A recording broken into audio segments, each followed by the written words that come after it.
¿Qué tal? ¿Cómo están, amigas, amigos de la Octava Digital? Sin duda alguna, el tema del litio es un asunto que está marcando la discusión, no solamente en nuestro país, sino más allá de nuestras fronteras.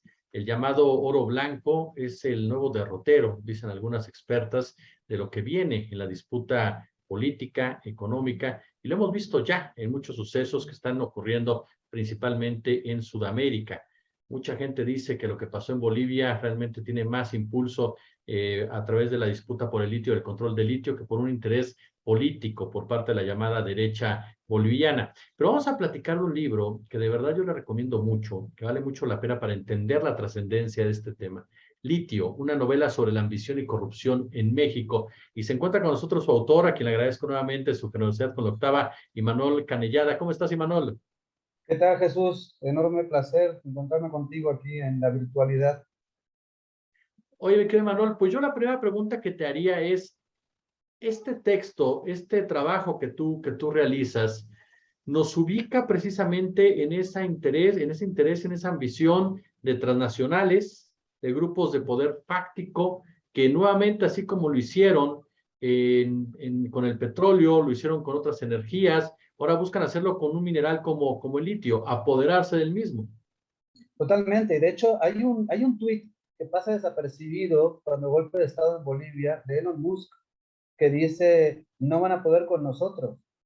Es bastante escalofriante refiriéndose a Bolivia, obviamente, ¿no? A los acontecimientos de Bolivia y a la expulsión de Evo Morales del 19, ¿no? Entonces sale el golpe de Estado y la huida de Evo Morales y está este tuit ahí, ¿no? De Elon Musk, que sabemos que es uno de los grandes productores de automóviles eléctricos, etcétera, diciendo no van a poder con nosotros, ¿no? Obviamente por la estatización, ¿no? Y el control nacional que va a hacer el gobierno boliviano sobre este mineral estratégico en el futuro inmediato o incluso podemos decir que en el presente, ¿no? Y en efecto, así como hace un siglo, más o menos, los dueños bueno, los quienes tenían interés en explotar el petróleo, actuaron de manera impune, salvaje y brutal contra granjeros, contra pequeños ganaderos, contra quienes poseían tierras donde había esta riqueza, que era una desorbitada, la del petróleo, exactamente igual, de la misma manera, un siglo después, en lugares como Bolivia o Chile o Argentina y ahora en México, eh, las grandes transnacionales, los dueños del capital y de la tecnología para explotar este mineral, están actuando, ¿no? ¿Cómo ha actuado las grandes industrias extractivas en general? Llámese petróleo, llámese gas, o llámese toda la industria minera, ¿no? Independientemente de que sea, porque además son las mismas empresas, ¿no? Las que se pueden especializar en el litio, en el cobalto, en el níquel, estos minerales estratégicos para la transición energética, lo cual es muy irónico y por eso el título de la novela, hay una enorme ironía, ¿no? Detrás de esto. O sea, el litio garantiza, entre otras cosas, la transición hacia la movilidad eléctrica, ¿no? Automóviles eléctricos, lo cual significa reducir de manera contundente las emisiones de gases de efecto invernadero. Muy bien, pero el costo ecológico, social, histórico, político, lo vamos a poner los de siempre, los del tercer mundo, los países que tenemos la riqueza, pero a la cual, países cuya riqueza es expoliada por las grandes transnacionales de manera impune, ¿no? Entonces, bueno, la gran ironía es esta. El oro blanco, el futuro de la humanidad que se deposita en estos minerales estratégicos como el litio, como el cobalto, el níquel y otros, van a causar estragos en donde siempre, ¿no? Claro. Oye, Manuel, estamos, ahorita que lo mencionabas, esta actividad extractivista, como dices, son las mismas empresas de siempre. A final de cuentas son los que, si uno le busca, siempre decimos que son 7 familias, 7 grupos o 7 empresas las que controlan el planeta a través de diversos rostros. Pero hablamos de un neocolonialismo, es decir, hablamos nuevamente de estas actitudes colonizadoras por parte de estos grupos, pero ahora a través precisamente de litio y de otros minerales. Sí, y obviamente este neocolonialismo que responde al neoliberalismo, al neocapitalismo, que no sé qué tanto tenga de neo, pero bueno, Este, eh, es posible y es factible gracias a, obviamente, la complicidad y la corrupción histórica de los gobiernos, ¿no? En el caso del gobierno mexicano, a nivel federal, a nivel estatal y a nivel local, ¿no? Y bueno, en la novela eso se refleja claramente, cómo está el saqueo, la violencia que ejercen las mineras contra los pobladores, contra las comunidades, contra los pequeños ganaderos, agricultores, etcétera. Eh, es posible gracias a la complicidad de los gobiernos. Y hay un tercer factor que se menciona poco o no se menciona, que en la novela es capital para la trama de la novela, que tiene que ver con el crimen organizado. El crimen organizado como grupo de choque, como instrumento para causar caos, para presionar, para agredir, para amenazar, para desaparecer, para asesinar, eh, y siempre dejando a las mineras fuera de, ¿no? Al margen. Y esto es muy curioso, hay una serie de investigaciones que demuestran cómo la mayoría de los líderes, de las defensoras y defensores del territorio frente a estas mineras que han sido asesinados o desaparecidos, perdón, este, han sido en manos del crimen organizado, supuestamente, y siempre acusándoseles de estar involucrados en actividades ilícitas, y jamás en ninguna de las investigaciones que emprenden los ministerios públicos de Michoacán, de Guerrero, de Sonora, jamás se involucra a las mineras, se investiga a las mineras cuando son públicamente activistas que defienden el territorio frente a la voracidad de las mineras. Sin embargo, no hay una sola investigación que apunte a alguna minera detrás de estos asesinatos, lo cual es bastante desalentador y habla de esta trilogía impune en la que se manejan las transnacionales con la complicidad de los gobiernos y el accionar del crimen organizado que ha encontrado en la mina recursos, eh, ¿no?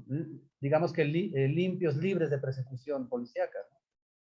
Sí, las famosas economías criminales, ¿no? Muchas veces lo han mencionado expertos como tú, de que a final de cuentas el crimen organizado está basado en la desposesión, en el despojo de las comunidades originarias. Y a eso va mi siguiente pregunta. Como bien señalabas, Emanuel, la corrupción por parte de la autoridad, por parte de aquellos que tendrían que tener un comportamiento diferente para poner un límite a estos personajes. Pero ¿qué tanto vivimos también, y que tú lo plasmas en este libro con estos personajes, en esa simbiosis de repente, en donde la narrativa ya te convenció de que lo que están haciendo es lo adecuado para el desarrollo de las mayorías, cuando realmente de manera histórica siempre ha sido el desarrollo de una minoría? Sí, es sistemática la estrategia y les ha funcionado muy bien, ¿no?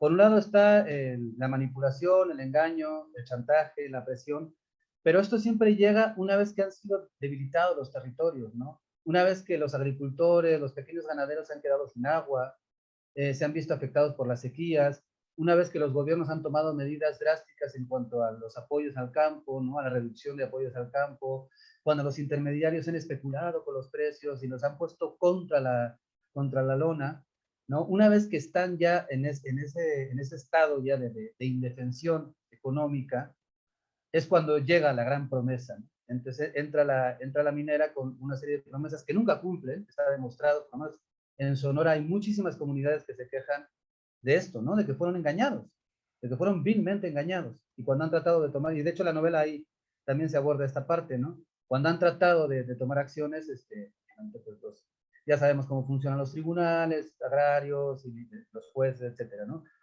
Pero esto, lo importante es que hay como una especie de acción previa o paralela de políticas gubernamentales que han apuntado a eso, a la disminución de la actividad agraria, a romper con las economías de los microagricultores, de los microganaderos, ¿no? Para que no tengan más remedio que malvender sus tierras cuando llegan estos grandes emporios, ¿no? Cuando llegan estos grandes transnacionales o nacionales, cuidado, ¿no? Grupo México, la familia Bayeres, etcétera. Y entonces queda muy poco para maniobrar. Y siempre hay cómplices, ¿no? que se hacen eco porque tienen una pequeña ganancia, aunque sea mínima, que les permite de alguna manera reproducir estos discursos terribles, ¿no? Del desarrollo, del progreso, del crecimiento económico. Yo he vivido 23 años en Sonora, uno de los estados más mineros que hay en México, si no el que más, y la promesa del desarrollo, el crecimiento y el progreso que va a traer la mina a Sonora dura décadas, y lo que ha traído es descomposición social, ha terminado con las formas tradicionales de producción, ¿no? Ha acabado con la ganadería, que era un orgullo de Sonora, la agricultura está en la lona, ha terminado por llevar descomposición social a lugares como Cananea, ¿no? Por ejemplo. Y lo más importante, y esto no hay que olvidarlo, me parece que es o tan importante, han arrasado con los hábitats, con los biosistemas, y han acabado, ¿no?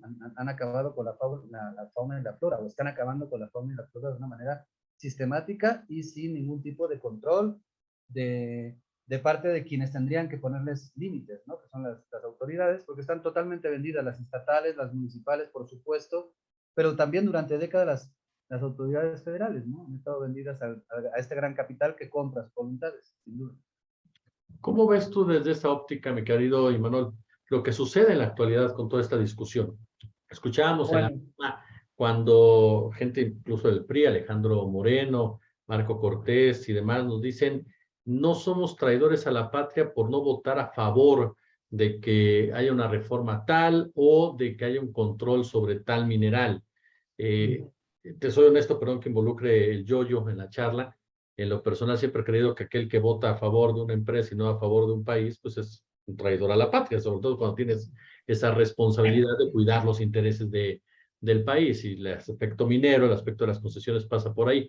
Pero yo ahí te preguntaría más que nada tu lectura, o sea, ¿cómo ves el comportamiento de la clase política en este momento que se está discutiendo el litio en nuestro país y que continúa siendo motivo incluso de diferencias ya con algunas empresas de Estados Unidos? pues mira, no sé, esta cuestión de la traición a la patria es como muy impactante, muy grandilocuente, pero hay van datos, ¿no? Ya que cada quien evalúe si eso es traicionar o no a la gente. Porque luego la patria es una abstracción, ¿no? Claro. Entonces, ellos argumentan que lo están haciendo por el desarrollo económico y el crecimiento y el progreso que ellos siempre han traído a México. Este es el gran argumento, ¿no? Que mucha gente compra. Entonces, por eso esta acusación de pronto queda un poco en el aire y dice, bueno, a ver, si yo también soy, yo cuando traigo una transnacional al territorio mexicano, lo estoy haciendo por la patria, porque voy a generar empleo, etcétera. Ese es el gran argumento, ¿no? Pero van los datos duros, que me parece que son los que pueden hablar y calificar el accionar de 3 décadas de gobiernos priistas y panistas en cuanto a la industria extractiva minera en general.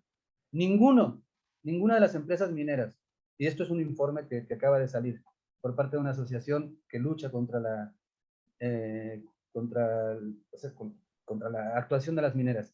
Ninguna de las mineras que está trabajando en México, que son muchísimas, ninguna cuenta con consulta a las comunidades, que es fundamental. Ninguna ha hecho el proceso que exige la ley de consultar a las comunidades antes de entrar a explorar y a explotar. Y ninguna cuenta con estudio de impacto ambiental. ¿Quién ha permitido esto? ¿Por qué razón hay miles de empresas mineras en este país trabajando en esas condiciones? ¿Quién lo ha permitido? ¿Quiénes fueron? Ahí están los responsables, hay nombres y apellidos. Y muchos de los nombres y apellidos son los que se llenan la boca diciendo que no son traidores a la patria porque ellos lo que quieren es traer progreso y desarrollo. Ahí está. Son dos datos brutales. No se ha tenido en cuenta a las comunidades, ¿no? Y no hay estudios de impacto ambiental. ¿Por qué son brutales? Vayan con la gente. ¿En qué condiciones están viviendo? Se han quedado sin agua, enfermedades, crisis hidráulica, pero también crisis en la fauna y en la flora. Han acabado con sus formas tradicionales de subsistencia, de cultivar el campo, de cuidar el ganado. Ahí están esos impactos. ¿Por qué eso? ¿Por qué no se, por qué esos rostros, que es un poco lo que pretendo con la novela Litio, ¿no? Que esos rostros aparezcan, porque en esta discusión que se da en los palacios de gobierno, y se da en los congresos, y se da en las torres de cristal de Santa Fe, o de Toronto, o de Londres, en esta discusión, esos rostros nunca están presentes. El rostro del pequeño agricultor, del pequeño ganadero, el rostro de las comunidades que están defendiendo el territorio, que están defendiendo esas pequeñas hectáreas que les permiten sobrevivir, nunca están presentes en la discusión. Jamás. Ni siquiera están presentes en términos simbólicos. No existen. No se les consulta. ¿Y por qué? Es muy curioso. Hace poco la ministra de Minas de Colombia se le ocurrió mencionar la teoría del decrecimiento. O sea, la quemaron en la hoguera. Claro. La quemaron en la hoguera mediática, virtual, de redes sociales, bla, bla, bla. Fue así pero era una condena. Y sin embargo, la que hay detrás de la teoría del decrecimiento es lo único que realmente nos puede salvar, que es asumir que ya las materias primas, las energías, absolutamente todo tiene un límite, y estamos llegando a ese límite. Entonces, lo que tenemos que hacer es cambiar nuestras formas de producción y nuestras formas de consumo. Básicamente esto plantea la teoría del decrecimiento, es decir, en lugar de seguir pensando en crecer económicamente a costa de la explotación de un planeta que ya está agotado, empezar a pensar en estrategias para decrecer y encontrar otras formas alternativas de consumir y de producir, sobre todo de producir. Sin embargo, cuando lo plantea la ministra de Minas y Energía de Colombia, bueno, se la comieron viva, ¿no? Esto fue hace unos días, ¿no? Y me sorprendía porque es impresionante cómo nos negamos a aceptar esta parte, ¿no, Jesús? De que o transformamos nuestros hábitos de consumo, y por supuesto exigimos la transformación de los hábitos y las formas de producción, o bueno, el colapso que se está anunciando desde hace rato, pues cada vez va a estar más cerca, ¿no? Aunque nos neguemos a verlo. Claro. Y Manuel Canellada, yo como siempre te agradezco muchísimo estos minutos para la octava. Y amigas, amigos, ahí está el libro Litio, una novela sobre la ambición y corrupción en México, para que le echen un ojo. Y Manuel, muchísimas gracias. Al contrario, Jesús, un placer, y seguiremos dialogando en otros espacios. Muchas gracias, Jesús.